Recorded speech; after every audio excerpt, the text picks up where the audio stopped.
Di bukan masanya mudik aja, tol Cipali itu kan yang panjangnya berapa ratus kilometer itu Rawan banyak kecelakaan juga kecelakaan sebenarnya. karena bentuk bentuk jalan tolnya yang terlalu panjang lurus gitu, tracknya terlalu lurus gitu.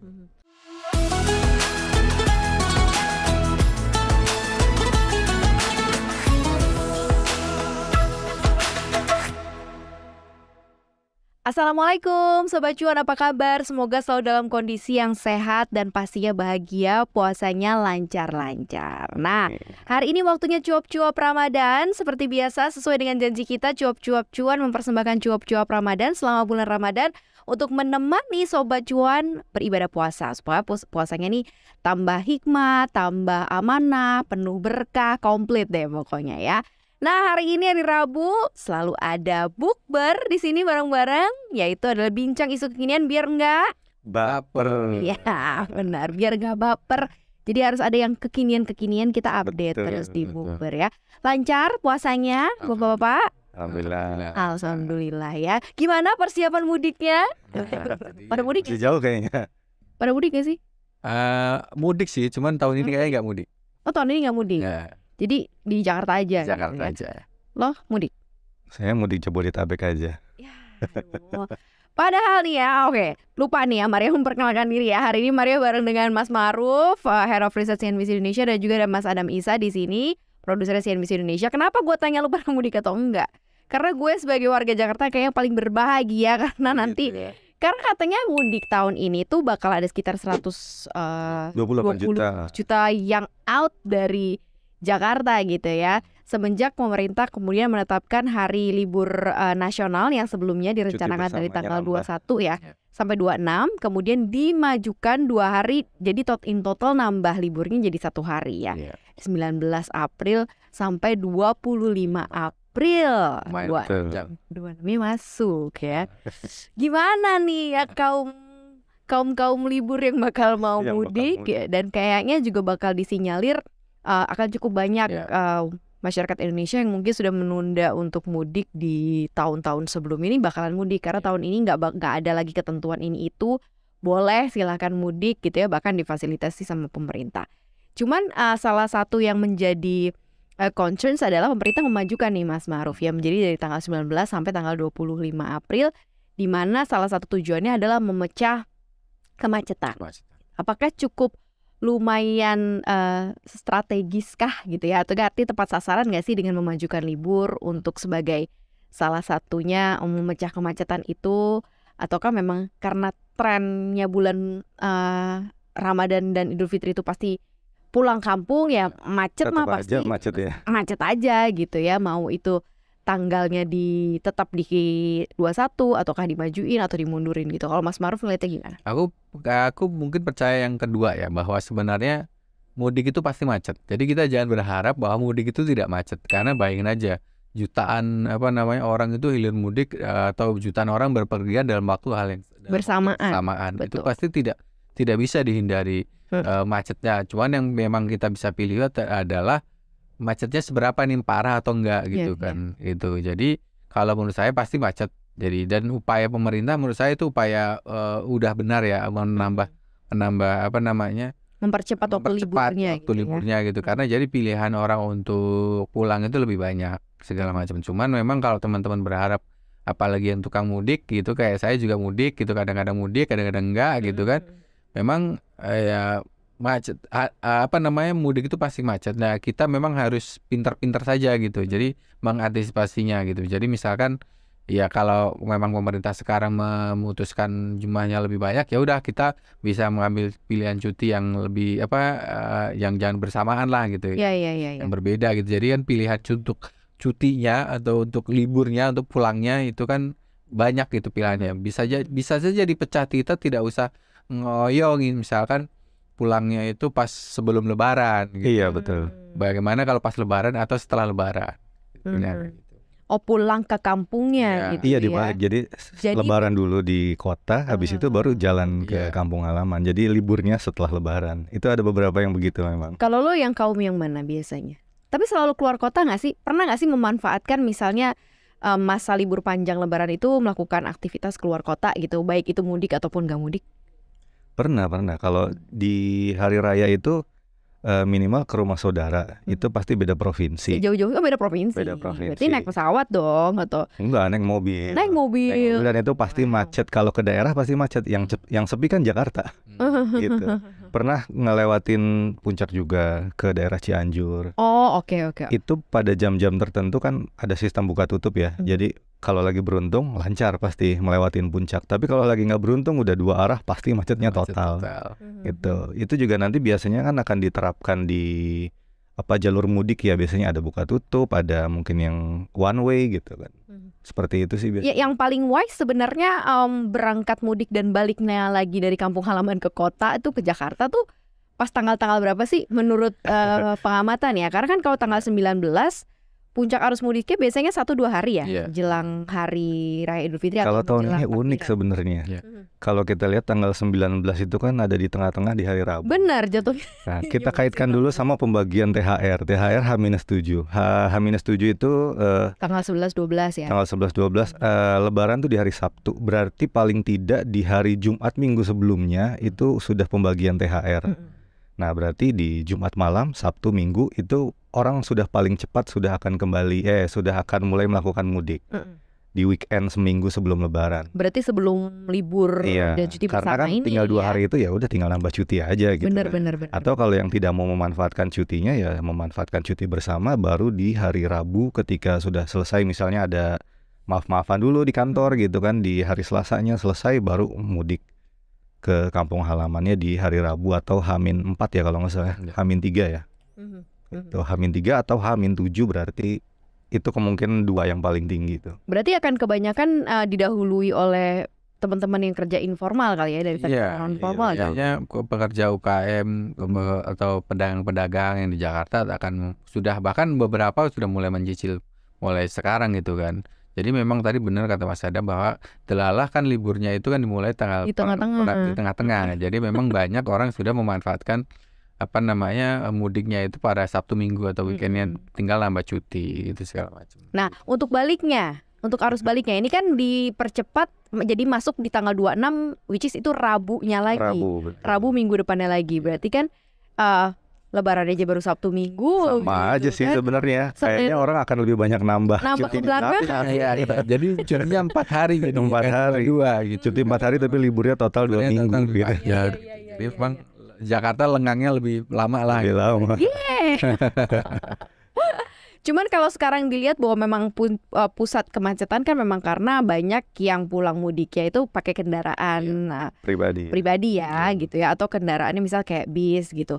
Harus nggak sih sebenarnya pemerintah juga menaikkan kuota misalnya yang bisa ditempuh juga dengan kereta atau misalnya dengan pesawat gitu, yang juga jumlah kuotanya lebih banyak gitu sebenarnya di Ramadan dan menuju Lebaran. Kalau kuota sih mungkin ya segitu-segitu aja sih sebenarnya memang. Cuman menurut saya memang tinggal pembagian waktu mudiknya aja dijadwalkan.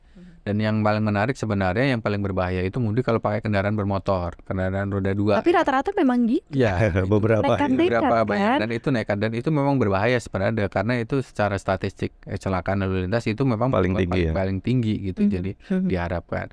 Makanya kan banyak sekali fasilitas dari pemerintah, misalnya Depok itu misalkan atau kereta api gitu, mudik motornya terbangin duluan atau berangkatin duluan gitu kan bisa gitu ini ya gitu. Jadi itu untuk mengantisipasi, karena memang menurut data Depok itu kalau kendaraan yang diprediksi itu sekitar 27 juta itu orang pakai kendaraan pribadi untuk mudik gitu kan. Kendaraan pribadi baik motor maupun mobil. Iya gitu. Jadi itu kan cukup besar sekali gitu kan. Dan memang kalau mudik itu memanfaatkan fasilitas transportasi itu lebih mudah ya, lebih tidak akan menimbulkan kemacetan. Cuman bagaimana sekarang itu relatif jalan tol ada di mana-mana ya. Kan di Jawa aja sudah tembus sampai ujung gitu kan. Di Sumatera udah sebagian. Jadi memang itu mau tidak mau memancing orang untuk pakai kendaraan pribadi gitu. Ini problemnya. Infrastrukturnya udah lumayan mendukung sebenarnya. Sebenarnya lebih murah atau lebih mahal sih kalau pakai kendaraan pribadi? Harusnya jatuhnya lebih mahal nggak sih? Dari sisi Kalau cost, biaya berdasarkan bensin, hitungannya, makan, berhenti-berhentinya nggak sih? iya, justru di situ seni dan Seni ininya, mudik, seninya itu mudik. sebenarnya disebut mudik ya. Budayanya memang begitu, naik kendaraan pribadi, Iya. mampir-mampir di mana gitu.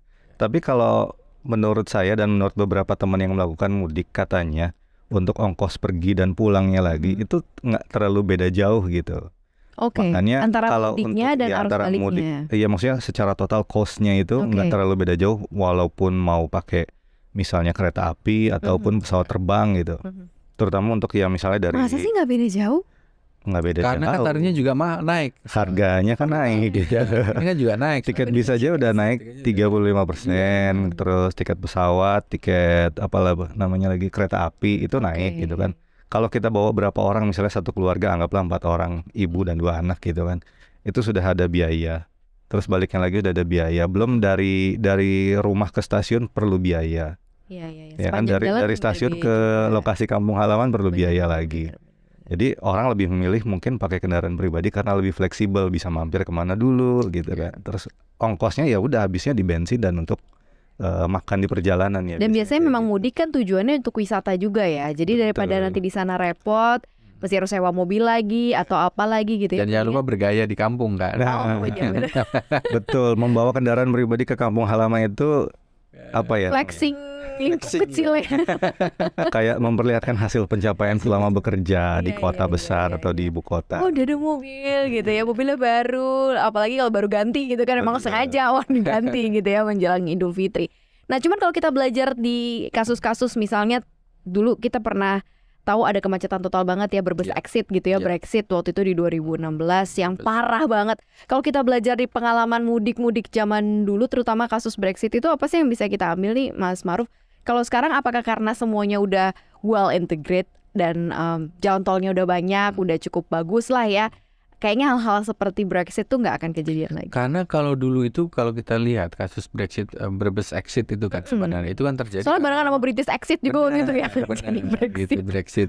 Sama Brexit. Sama-sama Nah, Brexit. jadi memang pada waktu itu memang kita belum siap dengan adanya orang bilang jalur belum siap dengan tol gitu. Orang tiba-tiba katanya tolnya sudah jadi gitu. Orang semua tuh kemudian dengan membaca berita itu semua langsung ikut ke jalan tol Lewat semua, situ gitu. ya. Iya kan, padahal jalur pantai utara, pantai selatan juga masih ada gitu kan.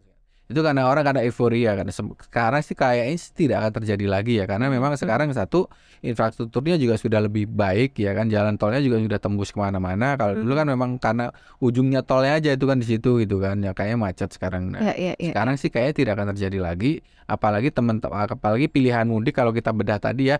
Selain tanggal 19 juga ada bisa maju sebelumnya, ya kan belum. Atau setelahnya. Pilihan harinya lebih banyak ya. Iya, Setelah pilihan Lebaran. harinya lebih banyak. Jadi kalau menurut saya meskipun nanti itu Depok mengatakan ada 120-an juta orang untuk mudik, untuk ini segala macam, itu tidak akan terjadi hal-hal yang seperti itu lagi, seperti Brexit lagi, karena memang sekarang infrastrukturnya sudah cukup baik sih.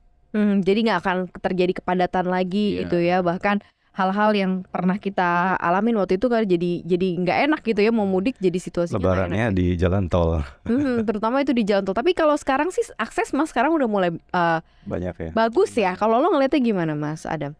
Iya, selama 5 tahun ke belakang kalau kita hitung ya pembangunan infrastrukturnya lumayan masif, terutama di daerah Jawa sama sebagian Sumatera kan yang dari Lampung itu. Itu sebenarnya cukup mendukung untuk kelancaran kendaraan mudik ya, terutama yang pakai kendaraan pribadi kayak gitu.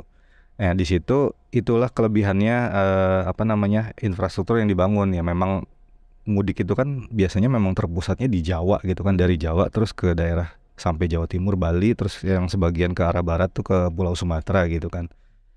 Itu yang dikonsentrasikan dan itu udah cukup cukup memadai sih semuanya gitu kan. Paling yang kita harus perhatikan cuman faktor keselamatan mungkin gitu kan. Itu harus lebih lagi karena kan kita tahu sendiri bukan masanya mudik aja, tol Cipali itu kan yang panjangnya berapa ratus kilometer itu banyak kecelakaan karena bentuk bentuk jalan tolnya yang terlalu panjang lurus gitu, tracknya terlalu lurus gitu. Terlalu lurus yang justru malah lebih berbahaya. Itu malah bikin orang jadi kehilangan konsentrasi, mungkin tidak bisa melihat jarak dengan kendaraan depannya itu mungkin juga mengukurnya agak sulit jadi gitu kan.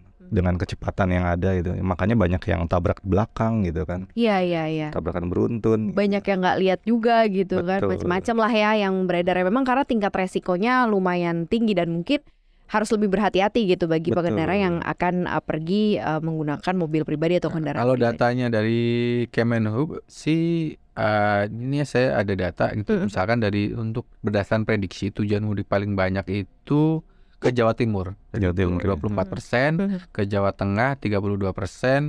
Yang paling tinggi itu Jawa Tengah 32%, kemudian disusul Jawa Timur itu 24%, Jawa Barat itu 20%, Jabodetabek karena juga ada orang yang mudik ke kota. Iya. Tidak semua orang mudik itu ke kampung rupanya. Ternyata banyak juga ada Termasuk saya tuh mudik Jabodetabek. Gitu. Jadi dari kampung ke kota itu Jabodetabek 8%, Yogyakarta sekitar 6%. Jadi memang itu pembagiannya. Jadi teman-teman juga bisa milih jalur nih gitu. Misalkan mana yang banyak orang lewatnya, dihindari deh lewat jalur yang mana, alternatif. Kalau pulau-pulau lain tuh nggak ada update ya Mas Ma'ruf. Artinya ketika lagi musim mudik kayak gini kan kita konsentrasinya banget di Jawa gitu kan. Emang rata-rata kerjanya ya kalau nggak di Jakarta pulangnya ke Surabaya, ke Malang atau kemana gitu ya. Yang terjadi di pulau-pulau lain kayak gimana sih misalnya sih sebenarnya, bentuk mudiknya? Ya mudiknya ada, bisa mungkin seperti kata Mas Adam tadi, mudiknya cuma antar provinsi aja. Betul. Karena saudara pindah misalkan dari Lampung ke Palembang Riau kayak gitu. Saya sendiri kan memang mudiknya di Lampung ya gitu. Di sana juga banyak juga yang mudiknya nggak ke Jakarta, mudiknya dari Lampung ke misalkan ke Padang, Palembang gitu ada juga. Cuman memang secara jumlah tidak banyak dibandingkan dengan misalkan mudik yang dari Jabodetabek keluar Jabodetabek itu jauh lebih. Kenapa nggak mudik Mas? Kenapa? Tahun ini? Gantian. Karena biasanya kalau mudik antar pulau gitu, kalau Lampung kan hitungannya sebenarnya kalau naik pesawat kan juga singkat banget kan.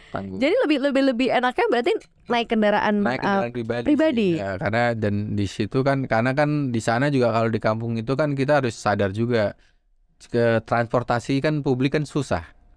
Beda kayak di Jakarta. Kalau mau keliling susah ya. Keliling susah. Kalau di kampung itu kan kalau kita mau keliling-keliling kalau nggak ada kendaraan pribadi ya susah. Mau ke tempat wisata misalnya mau ke rumah saudara yang lain ya. Tadi yang aku bilang tujuan mudiknya karena sekalian berwisata. Betul. Gitu ya. Dia benar repot ya kan di sana nanti mikir lagi lagi yang mendingan bawa kendaraan apalagi kalau udah punya kendaraan pribadi. Nah, sekarang kita coba lihat dampak dari mudik yang diharapkan nih di tahun ini Mas Ma'ruf. Karena kan berharap ada persebaran uang juga yang keluar dari Pulau Jawa gitu ya, bisa kemana-mana gitu dan pemerataan ekonomi juga sih akhirnya diharapkan di momen ini. Nah, apakah memang cukup lumayan nanti mendekati ekspektasi dari prediksi yang ada nih Mas Ma'ruf? Kalau untuk Ramadan itu sendiri perkiraan BI itu Ramadan dan Idul Fitri itu kan mereka sudah mempersiapkan hampir 200 triliun uang untuk beredar segala macam. Nah, memang dari sisi karena banyak libur memang kan pertanyaannya kita jadi kurang produktif nih. Ya kan pabriknya jadi tutup, kita jadi kurang produktif. Tapi jangan lupa mereka yang kemudian libur itu kan kemudian membelanjakan uangnya, karena banyak banget orang yang membelanjakan uangnya ketika mudik gitu kayak tadi karena wisata, beli makan, oleh-oleh ngasih saudara gitu kan. Itu uang beredar banyak banget meskipun memang secara produksi tidak produktif karena terpangkas masa libur yang panjang ya. Yang tadi dari pendek diperpanjang oleh Pak Jokowi, tapi dari sisi konsumsi pengeluarannya akan jauh lebih besar gitu. Jadi secara ekonomi akan mendrive perekonomian sih lebih baik. Oke. Lo juga kayak gitu Mas Adam. Kalau yang lo lihat harapannya kan sebenarnya kalau dari tahun lalu udah mulai ada mudik nih, walaupun tidak terlalu harapannya nggak semaksimal tahun ini ya. Tapi tahun 2022 kan sebenarnya COVID pandemi pun juga udah mulai benar-benar melandai banget tahun ini. Tapi masih PPKM kalau nggak salah waktu itu. Masih ada beberapa penerapan PPKM. Nah kalau sekarang ini benar-benar enggak gitu, kayak kita back to 2019 mungkin ya, ketika sebelum ada pandemi. Yang lo lihat seperti apa sih pencapaian mungkin rapot ekonomi yang diharapkan di satu momen besar ini gitu ya, yang akan membalas dendam 2020, 2021, 2022 karena kan udah 3 tahun lah berarti hitungannya ya. Iya, mungkin yang paling terlihat di tingkat konsumsi ya Mas Ma'ruf ya. Konsumsi masyarakat tuh pasti akan jauh lebih meningkat. Terus kemudian konsumsi BBM juga pastinya akan jauh lebih meningkat. Peredaran uang yang jelas mungkin bukan di sekitar Jabodetabek ya. Mungkin akan lebih tersebar ke daerah-daerah seperti daerah Jawa Tengah, Jawa Timur, kemudian ke daerah Pulau Sumatera itu kan. Ya kan fenomena mudik ini kan memang sebenarnya adalah budaya yang sudah lama itu kalau tidak salah ya memang dibudayakan oleh orang Jawa kalau nggak salah. Oke. Asalnya dari situ, bukan dari daerah-daerah lain ya. Mungkin di negara lain juga ada, daerah lain juga ada, tapi kalau di Indonesia sendiri dari budaya Jawa yang ketika bekerja ke kota, kemudian pada saat hari-hari tertentu, hari raya dia pulang ke kampung. Itu. Nah, di situ ya ekonominya yang akan naik nanti mungkin selama 2 minggu itu akan tersebar ke daerah-daerah gitu. Itu sih yang mungkin yang lebih banyak ke retail kali ya, karena konsumsinya banyak di retail gitu kan. Kalau untuk industri mungkin mati kali dibilang ya, karena orang libur semua. Apalagi Tapi sebenarnya dengan kita off selama 2 minggu ya, hitungannya 2 minggu sih ya. Hampir 2 minggu itu ada untung ada ruginya juga ya, Pak Maruf ya. Ada ruginya sih. Kalau untuk para pekerja mungkin it's time tuh kayak rehat mungkin mau bersama keluarga. Tapi untuk industri sebenarnya ya pengusaha agak gimana gitu. Iya. Pengusaha khususnya untuk pabrik yang bekerja makanya saya bilang tadi mungkin dari sisi produktivitas itu akan berdampak ya, berkurang ya ke produktivitas tenaga kerja karena memang waktu kerjanya kan berkurang jauh. Tapi dari sisi jangan lupa mereka selama setahun tuh menabung untuk dibelanjakan sekarang loh. Jadi inilah saatnya menghabiskan tabungan itu berartinya begitu. Jadi begitu gambarannya. Masa dilarang-larang lagi belanja, kemarin disuruh-suruh belanja ya sama Jokowi ya. Betul. Sekarang udah waktunya gitu ya. Jadi gimana kira-kira persiapannya mudiknya nggak kemana-mana sih ya gitu. Nggak jauh, tapi yang pasti akan cukup menghabiskan uang THR. Kebayang ya, udah kebayang THR perginya kemana. Udah kebayang itu akan habis kemana-kemana gitu. Bener sih, yang di Jakarta juga sih kayaknya akan jauh lebih konsumtif ya, karena mungkin ya ditinggal sama mbaknya gitu ya selama ini support, jadi apa-apa harus handle sendiri. Kayaknya udah online makanan pesan online udah. Betul, pesan online terus yang mau jalan keluar makan di restoran gitu kan akan lebih menghabiskan uang biasanya. Mahal deh ya. Memang bener sih ya. Ini momennya pesta semuanya ya. Jadi memang pesta sama keluarga, mudik, dan yang di Jakarta mungkin juga bisa ikut berkontribusi terhadap perekonomian begitu ya, dengan konsumsi yang lebih konsumtif ya. Dibolehkan ini untuk lebih konsumtif. Oke Sobat Cuan, gitu aja obrolan kita. Hati-hati ya buat Sobat Cuan yang memang mau melakukan aktivitas mudik bersama dengan keluarga. Dipersiapkan dengan benar ya, apalagi kalau misalnya pakai kendaraan pribadi dicek juga, dan dipersiapkan juga staminanya supaya bisa sampai ke tempat dengan selamat dan siap untuk berlebaran bersama dengan keluarga pastinya ya. Hati-hati bolong dompetnya. Cek kondisi kendaraan, cek kondisi keuangan. Ya benar, cakep kendaraan dan keuangan ya. Terima kasih udah dengerin Bukber hari ini. Jangan lupa cuap-cuap cuan selama bulan Ramadan hadir dalam cuap-cuap Ramadan di 3 platform sekaligus. Kita hadir di CNBC Indonesia TV, di Apple Podcast, Google Podcast, Spotify, dan Anchor. Dan kita juga ada di YouTube channel kita di Cuap-Cuap Cuan. Kita butuh support untuk di like, di komen, dan juga di share ya ke teman-teman semuanya. Lancar-lancar semuanya puasanya Sobat Cuan. Semoga puasanya tahun ini afdol ya, dan lengkap sampai nanti Ramadan selesai dan Lebaran ya. Terima kasih. Maria Katarina pamit. Ma'ruf pamit. Adam pamit. Assalamualaikum warahmatullahi wabarakatuh. Thank you.